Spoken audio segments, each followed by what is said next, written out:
जनतेने इतक्या मोठ्या जनादेशातून सरकारवर पूर्ण विश्वास दर्शवला आहे. त्या विश्वासाला अनुसरून जनतेला न्याय देण्यासाठी तिन्ही पक्षांच्या समन्वयातून आमच्या सरकारची वाटचाल सुरू आहे, असं मुख्यमंत्री देवेंद्र फडणवीस यांनी म्हटलं आहे. ते आज विधानसभेत राज्यपालांच्या अभिभाषणावरील धन्यवाद प्रस्तावावरच्या चर्चेला उत्तर देत होते. सरकारच्या पहिल्या 100 दिवसांच्या कार्यकाळात पूर्ण करायच्या कामांचा एक लेखाजोखा निश्चित केला आहे. तालुकास्तरीय कार्यालयांना 7 कामं सांगितली आहेत. 15 एप्रिलला 100 दिवस पूर्ण होणार आहेत. त्यानंतर सर्व विभागांच्या कामांचं मूल्यमापन केलं जाईल, असं त्यांनी सांगितलं. 15 एप्रिलला हा कार्यक्रम सुरू झाल्यापासून 100 दिवस पूर्ण होत आहेत.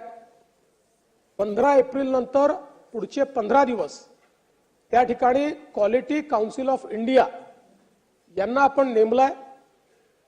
ही क्वालिटी काउन्सिल ऑफ इंडिया प्रत्येक विभागाचं आणि प्रत्येक ऑफिसचं तालुका स्तरापर्यंत मूल्यमापन करेल आणि या संपूर्ण निकषावर 100 दिवसाच्या त्यांनी किती काम केलं याचा इंडेक्स तयार करेल आणि ज्यांना 50% कमी मार्क असतील त्यांना निगेटिव्ह लिस्टमध्ये टाकलं जाईल आणि 1 मेला ज्यांनी उत्तम काम केलेलं आहे त्यांचं या ठिकाणी स्वागत आणि सत्कार हा राज्य सरकारच्या वतीने केला जाईल. वर्ष 2030 सालापर्यंत एकूण वीज निर्मितीच्या 52% वीज निर्मिती हरित ऊर्जेद्वारे केली जाणार असून टप्प्याटप्प्यानं राज्याच्या अर्थसंकल्पातील वीज अनुदानाचा निधीभार कमी करणार असल्याची घोषणा मुख्यमंत्री देवेंद्र फडणवीस यांनी केली. राज्यात 45 लाख कृषी पंपधारकांना सौर पंपाद्वारे मोफत वीज दिली जाणार असून मुख्यमंत्री कृषी वाहिनी योजनेतून 16,000 मेगावॅट वीज सौर ऊर्जेमार्फत निर्माण केली जाणार आहे. यामुळे राज्याच्या अर्थसंकल्पावर असणाऱ्या विजेच्या अनुदानाचा भार वाचेल आणि त्यामुळे 5,500 कोटी रुपयांची बचत होणं अपेक्षित आहे, असं मुख्यमंत्री म्हणाले. राज्यात शेतकऱ्यांकडून सोयाबीन खरेदीसाठी 2 वेळा मुदतवाढ देऊन 11,22,385 मेट्रिक टन इतकी विक्रमी खरेदी करण्यात आली आहे. ही इतर राज्यांच्या एकत्रित खरेदीपेक्षा 128% जास्त आहे, अशी माहिती मुख्यमंत्र्यांनी यावेळी दिली. सर्वाधिक सोयाबीन खरेदी करत महाराष्ट्रानं देशात विक्रम नोंदवला आहे, अशी माहिती त्यांनी दिली. राज्याला कायमचं दुष्काळमुक्त करण्यासाठी गोदावरी खोऱ्यातल्या वैनगंगेचं पाणी वळवण्यासाठीच्या प्रकल्पाला 87,342 कोटी रुपयांच्या निधीला मंजुरी दिली असून याचा 7 जिल्ह्यातल्या 10 लाख एकरातल्या जमिनीला लाभ मिळेल, असं मुख्यमंत्री म्हणाले.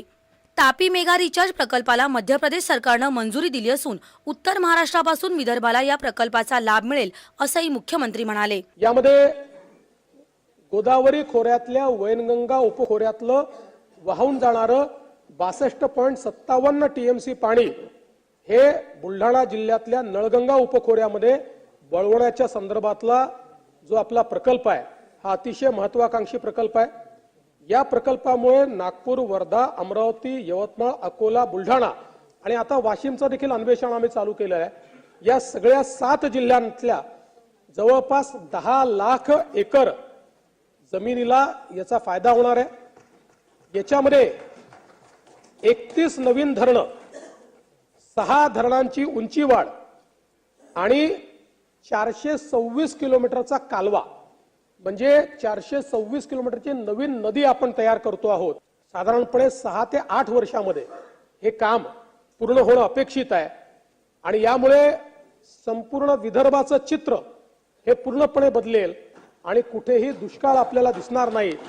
तापी मेगा रिचार्ज हा एक महत्वाचा प्रकल्प. त्यामुळे उत्तर महाराष्ट्रापासून विदर्भापर्यंतचा संपूर्ण खानपान पट्टा आता या प्रकल्पामुळे लाभान्वित होणार आहे. सूर्यघर योजनेतही महाराष्ट्र अव्वल असून घरकुल मिळणाऱ्या प्रत्येकाला मोफत सौर ऊर्जा दिली जाणार आहे, असं मुख्यमंत्री म्हणाले. दावोसमध्ये झालेल्या एकूण करारांपैकी 80% करारांची अंमलबजावणी सुरू झाली आहे. केवळ 1 करार कार्यान्वित व्हायचा राहिला आहे, असं त्यांनी सांगितलं. राज्यात उद्योग उभारणीसाठी 15,70,000 कोटींचे परदेशी गुंतवणुकीचे करार करण्यात आले असून त्यातले 45 प्रकल्प गांभीर्यानं पुढे गेले आहेत. पहिल्या 9 महिन्यातच 1,39,000 कोटी इतकी परकीय गुंतवणूक झाली असून आपण आता गुजरातच्या तिप्पट गुंतवणूक महाराष्ट्रात आणण्यात यशस्वी झालो आहोत, अशी माहिती मुख्यमंत्र्यांनी दिली. राज्यात 45,000 मेगावॅट वीज निर्मितीचे करार करण्यात आले असून त्यामुळे एकूण 81,000 मेगावॅट ऊर्जा निर्मिती होणार आहे. पंतप्रधान सूर्यघर योजनेअंतर्गत 1,30,000 घरगुती ग्राहकांना पंतप्रधान आवास योजनेमधून देण्यात येणाऱ्या घरांना सौर ऊर्जा दिली जाणार असून त्यामुळे त्यांनाही वीज मोफत उपलब्ध होणार आहे.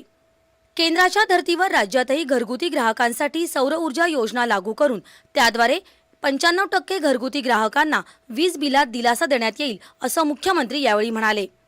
आमचं सरकार छत्रपती शिवाजी महाराजांना मानणारं सरकार आहे, म्हणूनच गडकिल्ल्यांचं अतिक्रमण हटवण्याचं काम आम्ही सुरू केलं आहे असं त्यांनी सांगितलं. स्वराज्यातल्या 12 किल्ल्यांचा युनेस्कोच्या यादीत समावेश करण्याचा प्रयत्न सुरू असल्याची माहिती त्यांनी दिली. एकनाथ शिंदे मुख्यमंत्री असताना सुरू झालेल्या कामांना स्थगिती दिलेली नाही असं स्पष्ट करत आमचं सरकार समन्वयानं काम करणारं असून आम्ही तिघेही एकत्रित निर्णय घेतो, त्यामुळे आमच्यात उत्तम समन्वय असल्याचा टोला त्यांनी विरोधकांना हाणला.